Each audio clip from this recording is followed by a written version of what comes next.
we're taking the fight.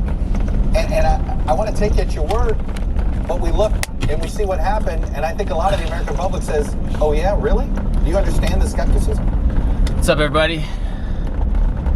Well, another episode of Hey, I agree. Real World Thai Tech. Right? But it didn't need to be Denmark. Of course, another day in the life. The security forces, there was corruption in the security forces as well. It's a beautiful, gorgeous Sunday morning. I'm sorry. Feels like morning to me. In actuality, it is early afternoon. About the policy under the Trump administration and look how gorgeous this is. This is why I love Silver City, New Mexico, right here. Look at that beautiful scenery. It's gorgeous. I think the temperature right now is, my thing says 87, but it definitely ain't no 87. Why don't we just get the hell out? I feel like it's probably like 85, maybe 82, 78, maybe in the shade. I don't know in the sun. Of not being included in the negotiations, and then forcing the Afghan government. Anyways, hearts go out to all the families of all the soldiers that died in Afghanistan during that unfortunate airport attack. But they did die for a noble cause. They helped save over 110,000 people to escape to a better life, including many women and children and babies. I wrote a book about Vietnam. So they can, their families and they can rest in peace knowing that they died honorably, helping to defend our values and everything that we hold dear, our way of life.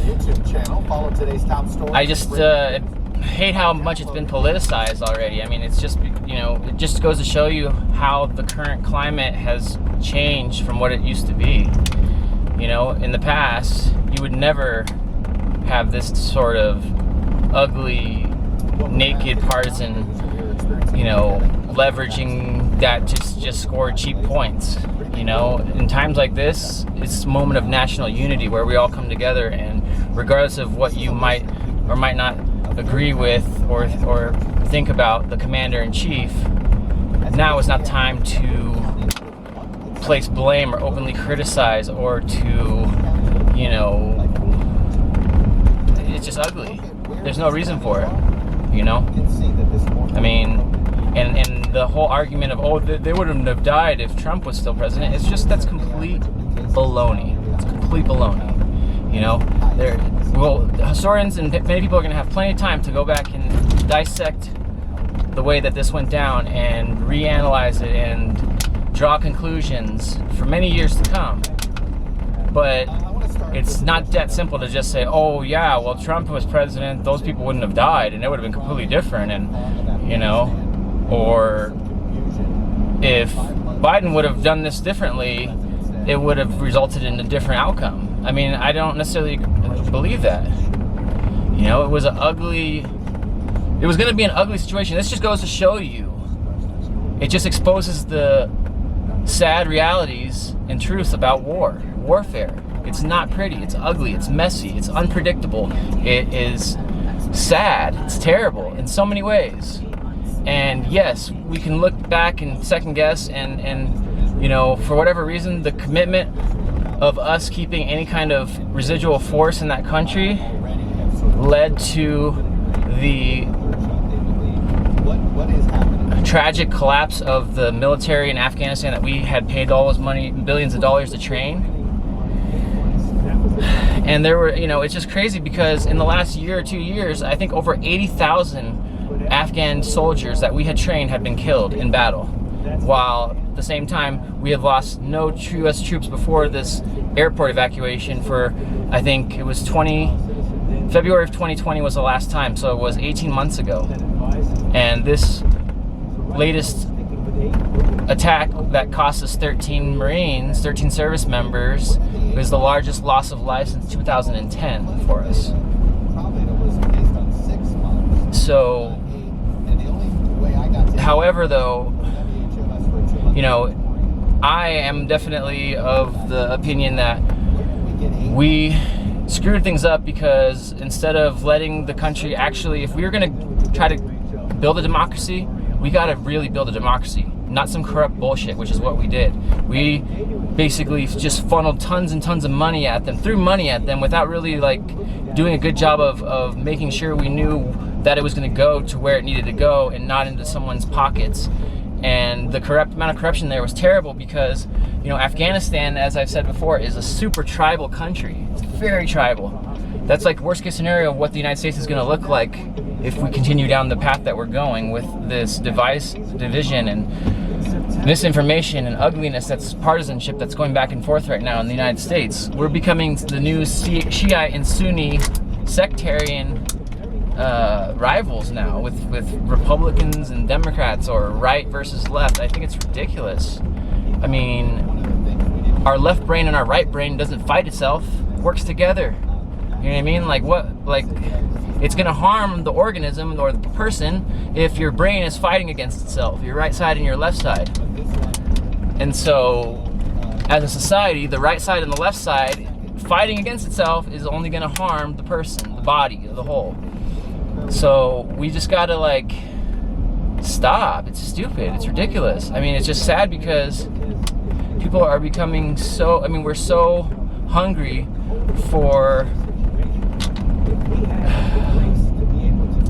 we're so hungry to have the security of feeling secure that we know what's going on with the world, and we know like what explains everything, and we know like which stance is correct and which stance is the most righteous and which is absolutely wrong and evil and un-American or whatever.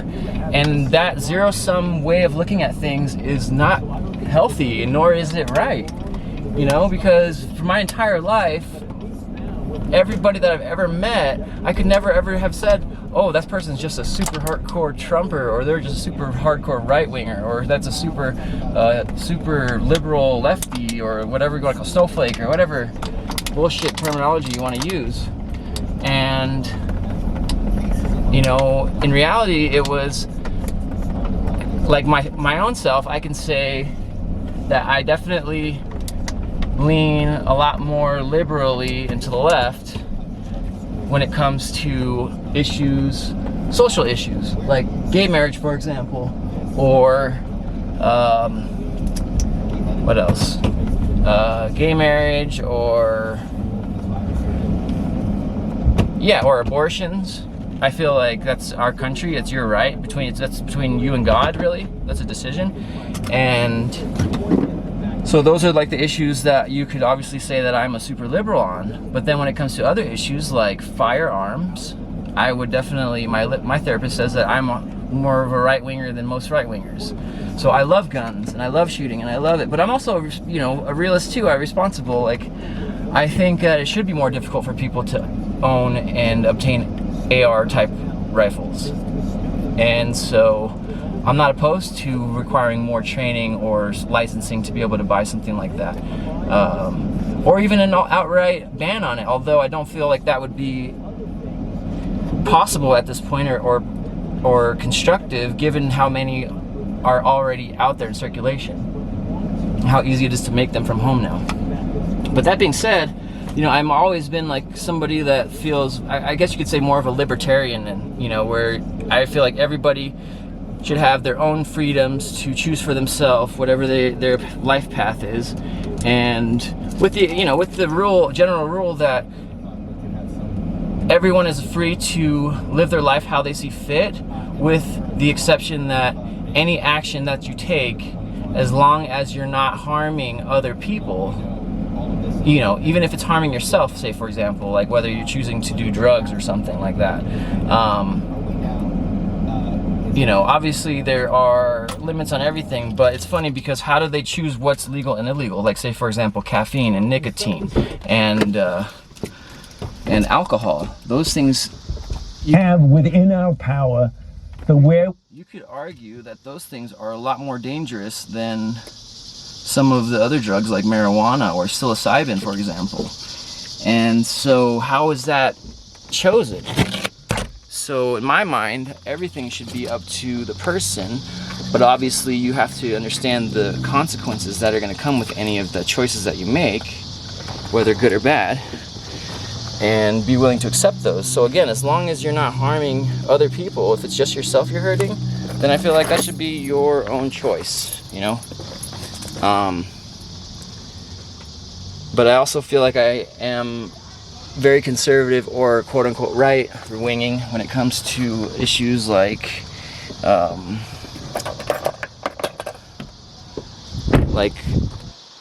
money and taxes and the size of the government. I feel like government should be as small as possible, least amount of bureaucracy as possible. Taxes should be relatively low for everybody. Now, I do believe that corporations need to pay a lot more than they currently do. So, I guess, but my point being is that you couldn't classify that entire picture as one side or the other. I feel like, and that's the same with everybody that I've ever known. It's always not that simple as black and white.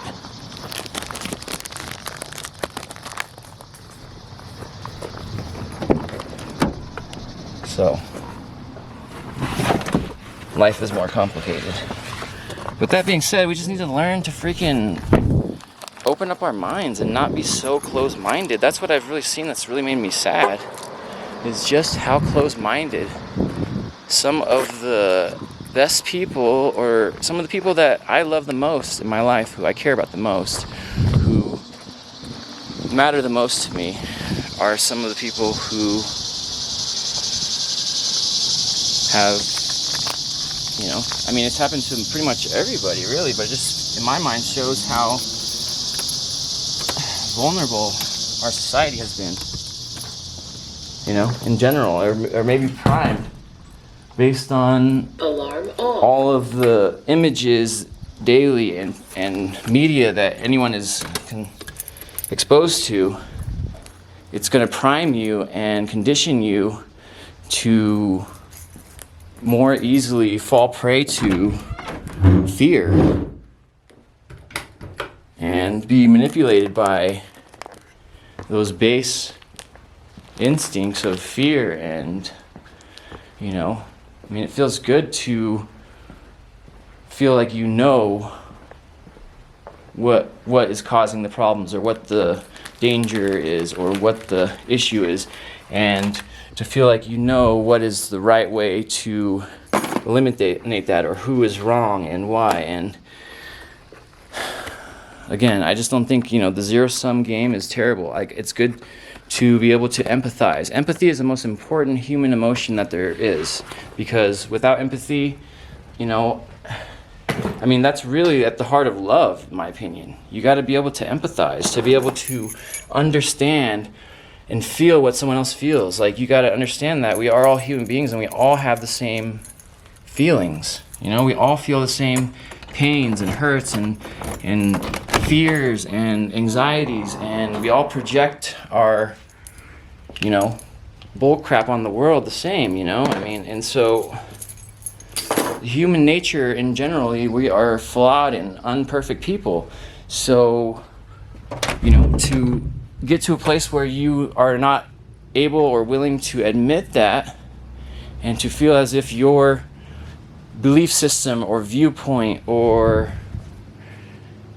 your assumptions, which however much they're being reinforced by your social media groups or whatever might be like reinforcing your views, to so stringently believe that you are incapable of being wrong and that you're right, and that you're unwilling to even consider someone else's viewpoint or beliefs, or even be able to consider that you might be wrong, is not healthy. And it's leading us towards disaster, as it already has. In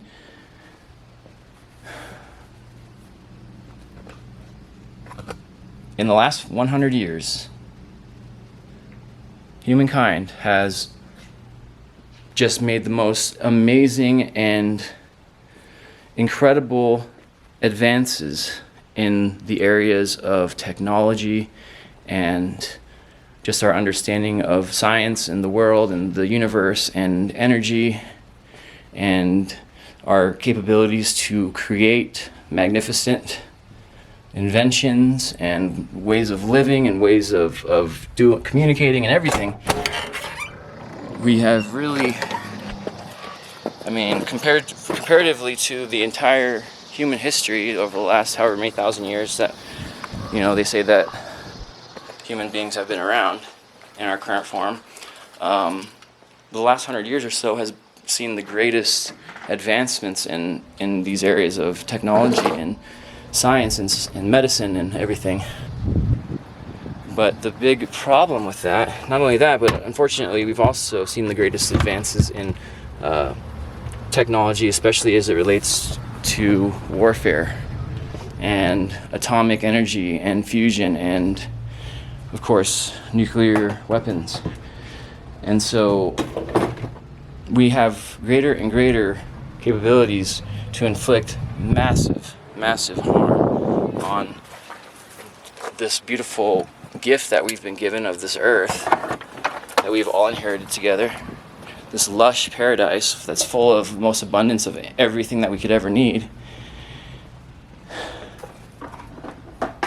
And, you know, true to form, human nature, we have been taking it for granted. And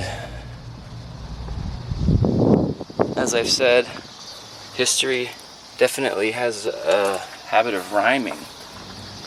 Even though it doesn't really necessarily repeat itself, it has rhymed several times over when it comes to issues of societies that, you know, build up and do well for themselves and then come into conflict and,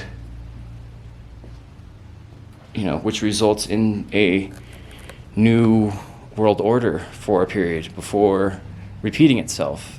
And so obviously it's very obvious to look at current events and historical events and see the similarities of how it appears as if we are definitely headed for another rhyme of the past. But the problem this time is that with nuclear weapons in the equation, this rhyme isn't going to, you know, the results are going to be of a magnitude greater than anyone could ever imagine. So we must prevent that, you know? It's just that simple. I mean, I don't know if that's sounds pretty, you know, daunting at this point, but I do believe it's possible. And in order for us to prevent that, it's time for us to finally evolve as a species. We need to all collectively help each other to see the light, to not be afraid, to step out of your comfort zone and to come to that higher understanding and that higher consciousness and level of energy. And that understanding that we are all our own gods, you know. And I mean, because if you relate to it from a Christian viewpoint, since we are all created in the likeness and image of God, therefore it stands to reason that we all have the power of God within us to create, to destroy, to manifest, to, you know, to seek to live out whatever dreams our imagination can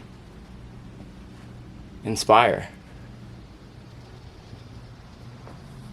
So our human possibilities, our potential is limitless, as witnessed by the amazing things that we've been able to do in the last couple hundred years, last 100 years especially.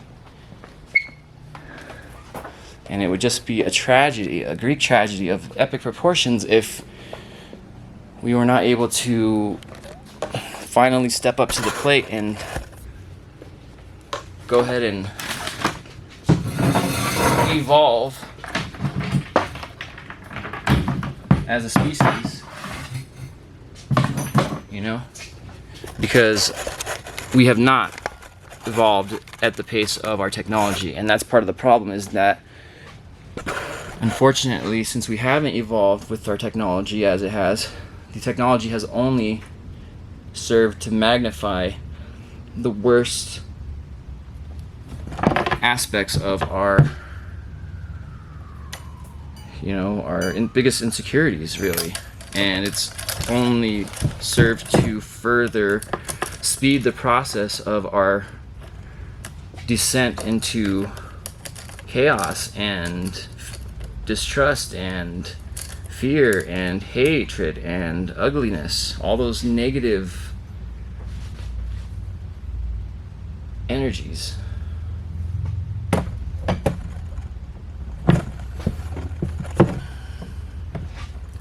I don't know. I mean, I can't help but feel that, especially from the time that I was a little kid, I've always had this feeling that humanity was headed towards major disaster, and for the longest time I thought it was primarily just the climate crisis when I was very little, and I realize now that it's not just that, it's the entire, you know, everything about, I don't know, our connection with everyone in the universe. And it's crazy because I've more recently also, damn, I have my contact keeps like bugging my eye, thinking it flip it inside out. I've also been wrestling recently with the realization or the belief that intelligent life outside of our own world definitely exists and has been visiting us for some time, which a lot of people have noticed, but it's just, you know, obviously all these sightings and such. But I just feel like they're watching, and they're, you know, if you look back at the documented alien craft landing, the sensationalized thing that happened in 1995 in, I think it was Zimbabwe, at funnily enough, a primary school, elementary school for international students. And all those little children from that day, they remember when they ran out to see the saucer that had landed on the property behind the school, and they were confronted with what could only be described as your typical alien being, a short with big dark eyes, who locked eyes with these children and telepathically relayed this message to them about how our technology is hurting us and we're going to destroy ourselves with it, and how they are worried about it. And, you know, I definitely don't doubt that for a moment, especially when you consider the fact that these children how could they all spontaneously have the exact same story? It was just, you know, they were all like, what, 7 years old, 6 years old, and to this day, they interviewed them however many, 20 years later, or whatever many years this is, and they all confirmed the same thing, the story as it was recalled originally, even though they were ridiculed and, you know, people were doubting the veracity of it to this day, I'm sure.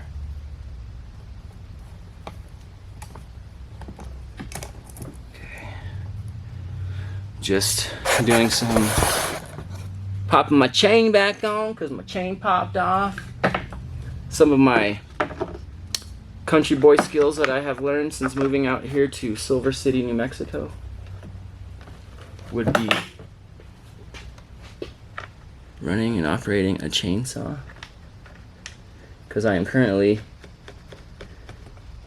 cutting down all the trees in the back of this property in order to clear it out and fence it off to create also further parking lots, but most importantly an outdoor concert event arena space right here in downtown Silver City. So better all look forward to that shit, because it's gonna be badass, if you know what I mean.